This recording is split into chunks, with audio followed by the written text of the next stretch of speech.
Second year D फार्मसीचा result लागला आणि या परीक्षेमध्ये उत्तीर्ण झालेल्या सर्व विद्यार्थ्यांचं खूप खूप अभिनंदन. आता तुमचा पुढचा टप्पा हा ऑफकोर्स एक्झिट एक्झाम असणार आहे. तर आता सर्वांनी एक्झिट एक्झाम वरती फोकस करायचंय. तर याच्यासाठीच एक व्हिडिओ मी चैतन्य नानवरे आपल्या फार्मा कोचिंग चॅनल वरती घेऊन आलोय. तर एक्झिट एक्झामचं प्रिपरेशन करताना आपली स्ट्रॅटेजी काय असली पाहिजे तर याच्याविषयी आपण या व्हिडिओमध्ये डिस्कस करणार आहोत. तर स्ट्रॅटेजी काय असली पाहिजे किंवा प्लॅनिंग काय असलं पाहिजे तर याच्याविषयी जर आपल्याला विचार करायचा आहे तर सगळ्यात पहिली महत्त्वाची गोष्ट काय असणार आहे सिलेबस असणार आहे. तर आपण थोडं मार्क करून घेऊ. सगळ्यात पहिली गोष्ट सिलेबस असणार आहे.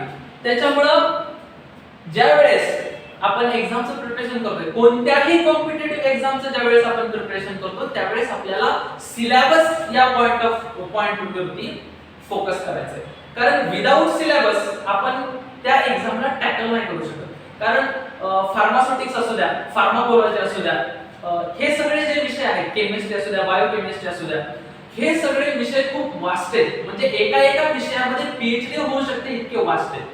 मग आता एक्झाम पॉइंट ऑफ व्ह्यू जर आपल्याला या विषयाकडे बघायचं तर मग कोणत्या टॉपिक वरती फोकस केला पाहिजे हे आपल्याला कळायला पाहिजे. म्हणून आपल्याला काय करायचंय सगळ्यात पहिल्यांदा सिलेबस वरती फोकस करायचं. म्हणून सिलेबसची जी कॉपी आहे जी त्यांनी आपल्याला प्रोव्हाइड केलेली आहे त्याची लिंक मी डिस्क्रिप्शन मध्ये टाकलेली आहे. आपल्या टेलिग्राम चॅनल वरती सुद्धा ती आहे. आपला टेलिग्राम चॅनल जॉइन करून घ्या. त्याच्यानंतरचा सगळ्यात महत्त्वाचा दुसरा पॉइंट कोणता असू शकतो तर दुसरा पॉइंट आहे स्ट्रॅटेजी. की एक्झामला टॅकल करण्यासाठीची स्ट्रॅटेजी थोडक्यात आपण त्याला रफ प्लॅन म्हणू शकतो. तर मग आपली स्ट्रॅटेजी काय असली पाहिजे किंवा रफ प्लॅन काय असला पाहिजे. तर आजपर्यंत तुम्ही सगळ्यांनी काय केलंय रिटर्न पेपर दिले क्वेश्चन आन्सर रिटर्न लिहिलेला आहे. आता जी आपली एक्झिट एक्झाम होणार आहे ती कशी होणार आहे एमसीक्यू टाइप होणार आहे. म्हणजे आपल्याला इथून पुढे सराव हा एमसीक्यू चा करावा लागणार आहे राईट. तर आपल्या टेलिग्राम चॅनल वरती मी दररोज 2 3 4 एमसीक्यू टाकून ती प्रॅक्टिस तुमच्याकडून 90 दिवसांमध्ये करूनच घेणार आहे. त्याचा काही विषयच नाही.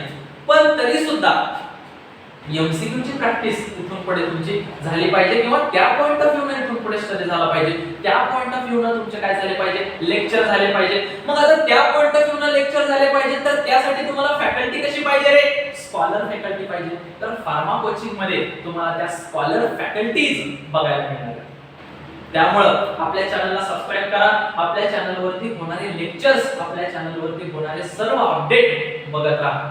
तर हे सुद्धा एक स्ट्रॅटेजीचा प्लॅन येऊ शकतो. कारण तुम्हाला जी इन्फॉर्मेशन मिळणार आहे एक्झाम साठी महत्त्वाची असलेली इन्फॉर्मेशन जी मिळणार आहे ती इन्फॉर्मेशन ही ऑथेंटिकेटेड असली पाहिजे.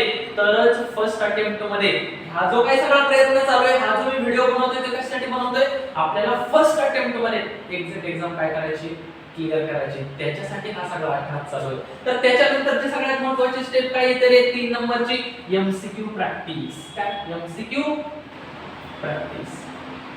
एमसीक्यू प्रॅक्टिस हे तर मी आताच तुम्हाला सांगितलं की एमसीक्यू प्रॅक्टिस आपल्याला करायची आणि ती एमसीक्यू प्रॅक्टिस मी तुमच्याकडून करून घेणार आहे. आपल्या टेलिग्राम चॅनल वरती दररोज वेगवेगळ्या विषयाचे एमसीक्यू टाकत राहणार आहे आणि ते तुम्ही सॉल्व्ह करायचे आहेत. आणि त्याच्यानंतरचा सगळ्यात महत्त्वाचा टप्पा कोणता आहे रे टेस्ट सिरीज.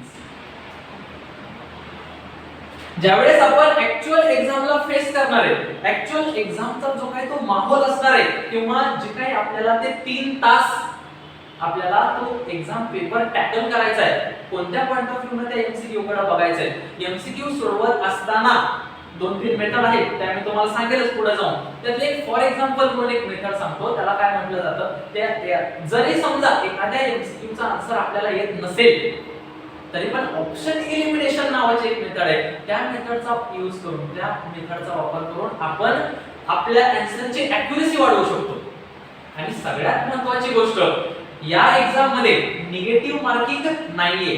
मग निगेटिव्ह मार्किंग नाहीये तर सगळ्यात पहिलं आपल्या डोक्यात काय आलं पाहिजे मॅक्झिमम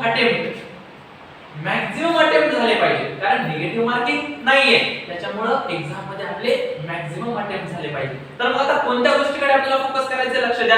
सगळ्यात सुरुवातीला स्ट्रॅटेजी ठरवायची प्लॅन ठरवायचा आहे. तर सगळ्यात सुरुवातीला तुमच्याकडे या एक्झामचा सिलेबस असला पाहिजे. दुसरी गोष्ट तुमच्याकडे स्ट्रॅटेजी पाहिजे कोणत्या सब्जेक्ट वरती जास्त फोकस करायचा आहे pharmacology pharmacognosy hospitality, law and ethics या सब्जेक्टवर तुम्हाला जास्त फोकस करायचा आहे. अशा एकूण 8 सब्जेक्ट आहेत आणि 8 सब्जेक्टचे एकूण 3 पेपर होणार आहेत. प्रत्येक पेपर हा 3 तासाचा असणार आहे आणि निगेटिव्ह मार्किंग नसणार आहे. बरोबर. त्याच्यानंतर काय एमसीक्यू प्रॅक्टिस की आपण टेलिग्राम चॅनल वरती करून घेतोय आणि आठवड्याला टेस्ट सुद्धा होत राहतील. त्याच्यामुळे आपला टेलिग्राम चॅनल नक्की जॉईन करा, कारण तिथे सर्व अपडेट तुम्हाला मिळत राहतील या एक्झाम रिलेटेड. आणि त्याच्यानंतर इथं टेस्ट सिरीज, तर आपण आपली स्वतःची टेस्ट सिरीज सुद्धा लॉन्च करणार आहे. ज्यावेळेस पेपर होणार आहे त्याच्या पहिले 1 महिना आपण टेस्ट सिरीज लॉन्च करतोय. तिथे तुमची प्रॅक्टिस होईल. जशी तुम्ही एक्झामला अपियर होणार आहात तो जो काही फील आहे तो कंप्लीट फील किंवा आपण काय म्हणू शकतो एक आयडिया तुम्हाला आधीच येऊन जाईल. आणि ज्यावेळेस तुम्ही ऍक्च्युअल मध्ये एक्झाम फेस करताय त्यावेळेस तुम्हाला कोणत्याही प्रकारचं बर्डन किंवा कोणत्याही प्रकारचं नवीन एन्व्हायरमेंट चॅलेंज असं काहीच वाटणार नाही. त्याच्यामुळं या 4 गोष्टींचा तुम्हाला अभ्यास करायचा आहे किंवा या 4 गोष्टी लक्षात ठेवूनच प्रिपरेशन करायचं. धन्यवाद विद्यार्थी मित्रांनो, भेटूया नेक्स्ट व्हिडिओ मध्ये.